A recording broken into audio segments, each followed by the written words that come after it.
जी हाँ, बदली तो है, बल्कि थोड़ी नहीं काफी ज्यादा बदली है ये 2025 टाटा ऑल्ट्रोज। अब बलेनो i20 ऐसी गाड़ियों से ये compete करती है। हैचबैक सेगमेंट की ये गाड़ी है, प्रीमियम हैचबैक सेगमेंट की ये गाड़ी है। तो एक्सटीरियर इंटीरियर में काफी कुछ बदल गया है, लेकिन बहुत से बदलाव होने के बावजूद भी कुछ एरियाज ऐसे हैं जहां पर मुझे इसको एक्सपीरियंस करने के बाद महसूस हुआ कि वहां पर अभी भी इम्प्रूवमेंट की गुंजाइश है।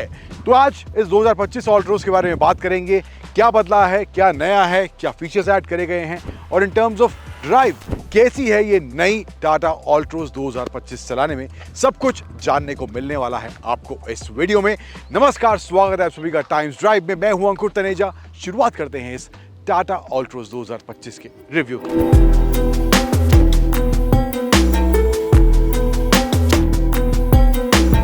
अब इंजन ऑप्शंस की बात करें तो आपको तीन कैटेगरी में ऑप्शन मिलने वाले हैं। एक आपको सीएनजी पेट्रोल का है, एक पेट्रोल का है और एक आपके पास डीजल का ऑप्शन इस 2025 ऑल्ट्रोज में रहने वाला है। ऑलरेडी डिजाइन और फीचर्स को लेकर आप बहुत से वीडियोस इंटरनेट पर, यूट्यूब पर देख चुके होंगे, उसकी बाद में विस्तार से बात करेंगे। लेकिन पहले चलाने में ये गाड़ी कैसी है। हमारे पास सीएनजी पेट्रोल वाला वेरिएंट है, परफॉर्मेंस कैसा है, ड्राइव कैसा है, कंफर्ट ओवरऑल कैसा है, पहले उस पर नजर डालते हैं।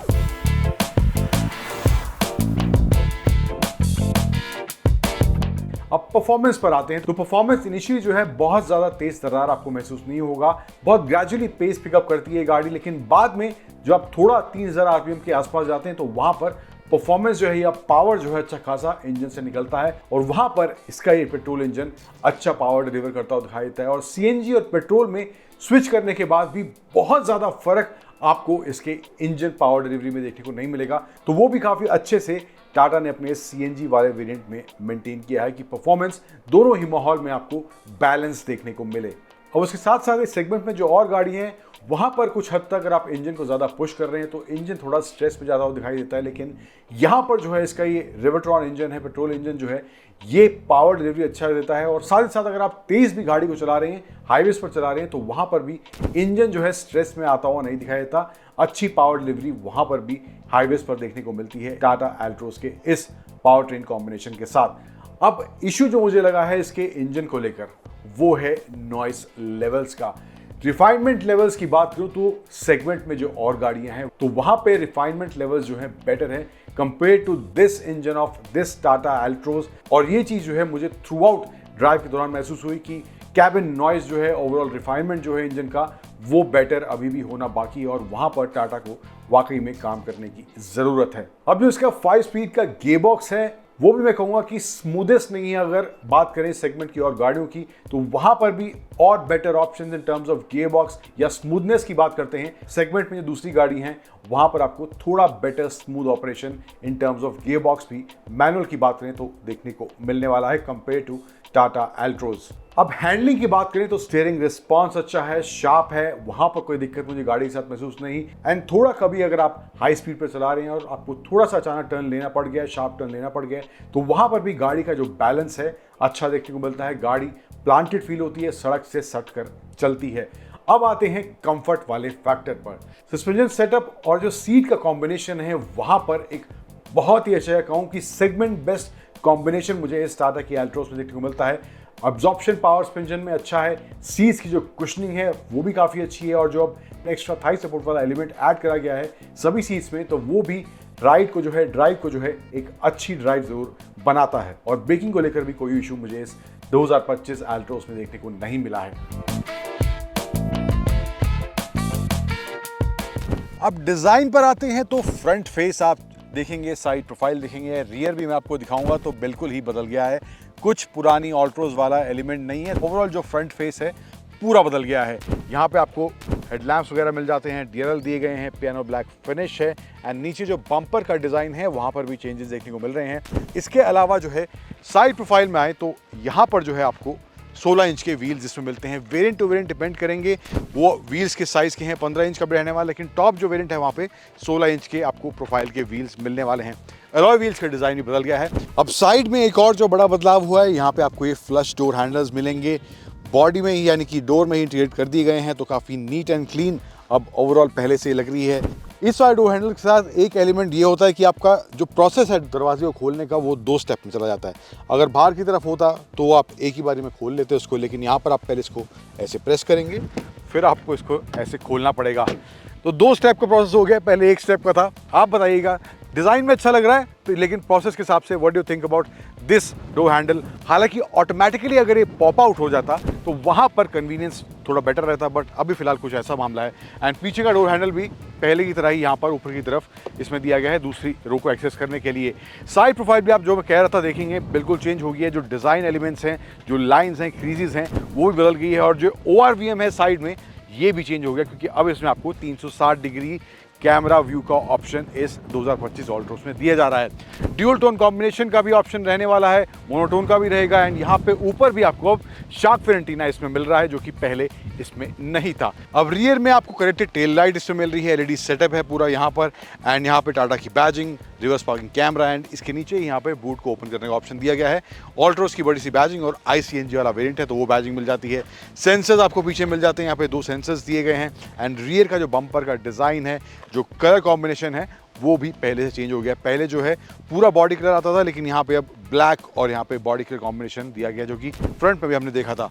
बूट की बात करें तो यहाँ पर CNG वाला वेरिएंट है, तो बूट स्पेस भी आपको, क्योंकि ट्विन सिलेंडर टेक्नोलॉजी जो टाटा अपनी और भी गाड़ियों में लेके आती है, वही टेक्नोलॉजी इस नई ऑल्ट्रोस में भी दी गई है। एंड CNG होने के बावजूद आपको यहाँ पर ठीक ठाक एटलीस्ट आप 2 मीडियम साइज सूटकेस और बैकपैक वगैरह 1-2 यहाँ पर रख सकते हैं ईजिली। कोई दिक्कत आपको यहाँ पर इसमें नहीं होने वाली है। तो ये भी एक कन्वीनियंस वाला फैक्टर हो जाता है। CNG वाला हिसाब किताब भी है, माइलेज आपको बेटर मिल रही है, और उसके साथ साथ आपको बूट स्पेस का मामला भी सॉर्टेड मिल रहा है। अब अंदर भी बहुत कुछ बदला है, कैबिन फील, फीचर्स, काफ़ी कुछ नया ऐड करा गया है, उसको भी एक बार देखते हैं। अब एक चीज़ जो आपको पहले जैसी ही मिलती है, इसमें आपको ये 180 डिग्री पे इसके दरवाजे खुलते हैं। बंद करने के लिए आपको रीच आउट भी करना पड़ता है, तो एक अच्छी चीज़ है कन्वीनियंस के हिसाब से। बट ये भी कुछ हिसाब किताब यहाँ पर इस नई ऑल्ट्रोस में आपको दिया गया है। अब यहाँ पर आए तो इसके डैशबोर्ड वाले एलिमेंट पे तो ये बिल्कुल ही बदल गया है। कॉम्बिनेशन आप देखेंगे, ब्लैक है, हार्ड प्लास्टिक है हालांकि, लेकिन क्वालिटी डिसेंट लग रही है, चीप प्लास्टिक वाली फील नहीं आ रही है। यहाँ पे थोड़ा आपको बेज कॉम्बिनेशन दिया गया है ओवरऑल। यहाँ पे आपको पैटर्न वगैरह ब्लैक में यहाँ पे देखने को मिल जाएंगे। इसके अलावा सेंटर में आए तो यहाँ पे ये नया 10.25 इंच का आपको fully digital infotainment screen touch screen आपको मिल रहा है। एंड इसमें फीचर्स की बात करें, एंड्रॉइड ऑटो, एप्पल कारप्ले वगैरह दिया गया है। बाकी सब सेटिंग वगैरह जो बेसिक और ऑप्शन रहते हैं वो भी है। एम्बिएंट लाइटिंग के ऑप्शन है आपके पास, तो वो सब ऑप्शन आपको यहाँ मिल जाएंगे। इसके अलावा जो है यहाँ पर इसकी सेटिंग्स में जाएंगे तो यहाँ पर आपको क्लाइमेट सेटिंग यहाँ से आप कंट्रोल कर सकते हैं। यहाँ पर आपको टच वाला ऑप्शन भी रहेगा, लेकिन आप फिजिकल बटन्स के थ्रू नीचे जो दिया गया है FATC यहाँ पे पैनल जो दिया गया है, इससे आप कंट्रोल कर सकते हैं। फैन स्पीड और टेम्परेचर को आप मैनुअली बटन से कर सकते हैं। एंड यहाँ पर आपको टच बटन्स दिए गए हैं, जो कि एक्सप्रेस कूल का है। यहाँ पे AC controls and 360 degree camera, और CNG और आपको पेट्रोल में स्विच करना है तो उसके लिए भी यहाँ बटन दिया गया है। तो यहाँ पे ओवरऑल जो क्लैरिटी है, व्यू है, काफ़ी अच्छा है। ये टाटा की और भी गाड़ियों में ऑलरेडी हम देख चुके हैं, कुछ हाल ही में जो गाड़ियाँ आई हैं, तो क्लैरिटी वाइज इस कैमरा की क्वालिटी या इस स्क्रीन की क्वालिटी काफ़ी अच्छी है, उसमें कोई दो राहे नहीं है। वापस आते हैं यहाँ पर, अब इसका जो इंस्ट्रूमेंट क्लस्टर है वहाँ भी आपको 10 इंच का फुल डिजिटल स्क्रीन दिया गया है। यहाँ पर स्टीयरिंग बदल गया है, डी कट है।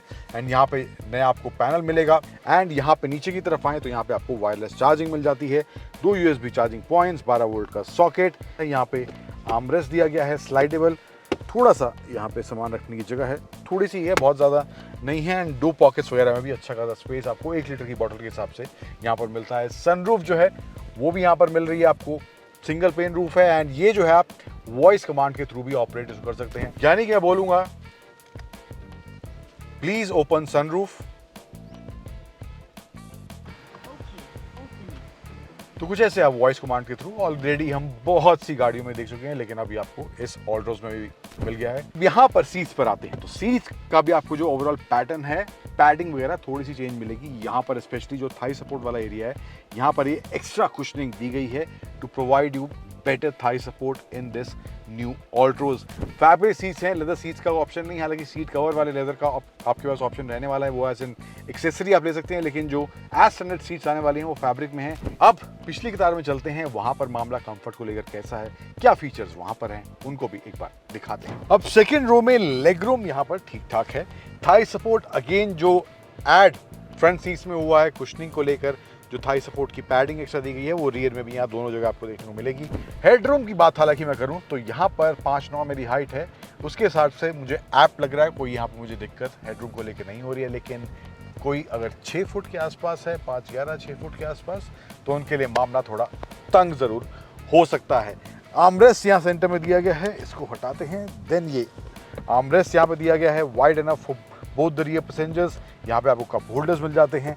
एडजस्टेबल हेडरेस्ट पीछे दोनों पैसेंजर्स के लिए दिए गए हैं। सेंटर में आपको एसी वेंट्स, एक USB-C चार्जिंग पॉइंट 65 वॉट का यहाँ पर आपको पीछे के पैसेंजर्स के लिए मिल जाता है। अदरवाइज हिसाब किताब ओवरऑल जो है, ओवरऑल ग्लास एरिया भी यहाँ पे ठीक ठाक मुझे देखने को मिल रहा है। सीट्स अगेन मैं कहूँगा कि कंफर्टेबल जरूर पीछे बैठने के बाद यहाँ पर इसमें फील हो रही है। तो थोड़ी और लंबी जर्नीज हैं, एक्स्ट्रा थाई सपोर्ट है, तो वहाँ पर बेटर कंफर्ट आपको जरूर यहाँ पर इसकी सेकंड रो में ऑल्ट्रोज की मिलने वाला है। अब बात करते हैं धांसू और नॉट सो धांसू एलिमेंट्स क्या लगे मुझे इस 2025 एल्ट्रोज को एक्सपीरियंस करने के बाद। अब पहले नॉट सो धांसू एलिमेंट्स कौन से लगे हैं उनकी बात करता हूँ। तो पहला जो नॉट सो धांसू एलिमेंट है, हालांकि टाटा की नेक्सॉन में वहाँ पर चेंज हुआ था जब उसका अपग्रेड आया था, लेकिन यहाँ पर जैसे कि मैं इंडिकेटर का बटन यहाँ पे प्रेस कर रहा हूँ या इसको इंडिकेटर ऑन कर रहा हूँ, तो यहाँ पर इसका हालांकि 360 डिग्री कैमरा का व्यू आपको मिल जाता है। लेफ्ट साइड है तो लेफ्ट साइड का, राइट साइड है तो राइट साइड का। लेकिन नेक्सॉन में जो है यहाँ पर एक बटन दिया गया जिससे आप इसको कैंसिल कर सकते हैं, क्योंकि नेविगेशन जब ऑन है और इंडिकेटर आप दे रहे हैं तो नेविगेशन स्क्रीन से गायब हो जाता है अनटिल अनलेस आप यहाँ से इसको क्रॉस नहीं करते हैं। तो वो स्टेप टाटा ने वहाँ पर इम्प्रूव किया था, उसमें थोड़ा सा चेंज किया था, लेकिन यहाँ पर इस एल्ट्रोज में वो एलिमेंट नहीं दिया गया है, वो ऑप्शन नहीं दिया गया है। तो मुझे लगता है ये चीज़ जो है इस नई ऑल्ट्रोज में भी टाटा को देनी चाहिए। अगला एलिमेंट जो मुझे लगता है इसके इंजन को लेकर, जो इसमें इंजन दिया गया 1.2 लीटर का पेट्रोल इंजन है। NVH लेवल्स की बात करूं तो वहां पर बिल्कुल ही इम्प्रूवमेंट होनी चाहिए। कैबिन में 3000 RPM के ऊपर जब आप जाते हैं, रेव कर रहे होते हैं, थोड़ा आप गाड़ी तेज चला रहे हैं, तो वहां पर नॉइज काफ़ी कैबिन में फील होता है। एंड वो रिफाइनमेंट भी जो है इंजन में होनी चाहिए, तो वो भी मुझे लगता है उधर भी अभी और इम्प्रूवमेंट की गुंजाइश इस एल्ट्रोज में ज़रूर है या इस इंजन में ज़रूर है। और फाइनल एलिमेंट जो मुझे लगा है नॉट सो धांसू, जो कि मैं पहले आपको बता चुका हूँ लेकिन फिर आपको बता देता हूँ। यहाँ पर जो डोर हैंडल्स का ये प्रोसेस है, हालांकि जो डिज़ाइन है वो काफ़ी स्मूथ हो गया है, स्लीक लग रहा है, लेकिन 2 स्टेप प्रोसेस हो गया है इसको खोलने के लिए। तो ये कन्वीनियंस को लेकर मुझे लगता है एक स्टेप पीछे यहाँ पर इस फीचर को लेकर इस ऑल्ट्रोज में मामला चला गया है। अब धांसू एलिमेंट्स क्या लगे हैं मुझे इस नई 2025 ऑल्ट्रोज के बारे में, तो उसमें से पहला है डिज़ाइन को लेकर। पहले भी जब ऑल्ट्रोज आई थी फर्स्ट जनरेशन, तो वहाँ पर भी डिज़ाइन को लेकर काफ़ी लोग उसके इंप्रेस हुए थे। एकदम नई distinct design language premium hatchback segment में ऑल्ट्रोज में देखने को मिली थी। लेकिन अब जो चेंजेस टाटा ने इस नई ऑल्ट्रोज में किए हैं, तो वो डिज़ाइन भी काफ़ी अच्छे लग रहे हैं। इम्प्रूवमेंट में बहुत ज़्यादा शार्प और अग्रेसिव पहले की तरह डिज़ाइन नहीं है, लेकिन वो सटलनेस और प्रीमियमनेस वाला एलिमेंट जो है वो इसके डिज़ाइन में ज़रूर झलक कर आ रहा है। अगला एलिमेंट जो मुझे लगा है धांसू इसके बारे में, वो है इसके कैबिन फील को लेकर। स्पेशली डैशबोर्ड में जो स्क्रीन्स वगैरह दी गई हैं, कलर कॉम्बिनेशन है, जो प्लास्टिक का फील है डैशबोर्ड में, वहाँ पर कॉम्प्रोमाइज़ इस नई ऑल्ट्रोज में देखने को नहीं मिल रहा है। और फाइनल एलिमेंट जो मुझे लगा है धांसू इसके बारे में, वो है इसके इंजन को लेकर।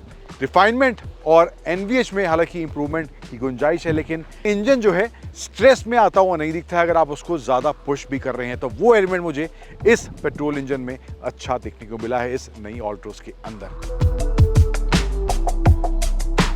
अब ओवरऑल एज अ पैकेज की बात करें, जो प्राइस टाटा ने इस एल्ट्रोज का रखा है, तकरीबन 6,80,000 के एक्स शोरूम प्राइस से स्टार्ट हो रही है एंड 11,30,000 के एक्स शोरूम प्राइस तक टॉप वेरिएंट का इसका प्राइस जाता है। 2-3 इशू जो मैंने बताए जहां पर इंप्रूवमेंट की गुंजाइश है, but overall as a package को देखें तो वहां पर मुझे लगता है अगर आप प्रीमियमनेस वाले एलिमेंट्स तलाश रहे हैं, डिजाइन आपको अच्छा चाहिए एंड पावर डिलीवरी भी आपको अच्छी चाहिए पेट्रोल इंजन में, तो इन सब चीजों को ध्यान में रखकर अगर आप प्रीमियम हैचबैक सेगमेंट में कोई गाड़ी तलाश रहे हैं, तो मेरे हिसाब से 2025 टाटा एल्ट्रोज एक अच्छी पिक या एक अच्छा ऑप्शन आपके लिए बन सकती है।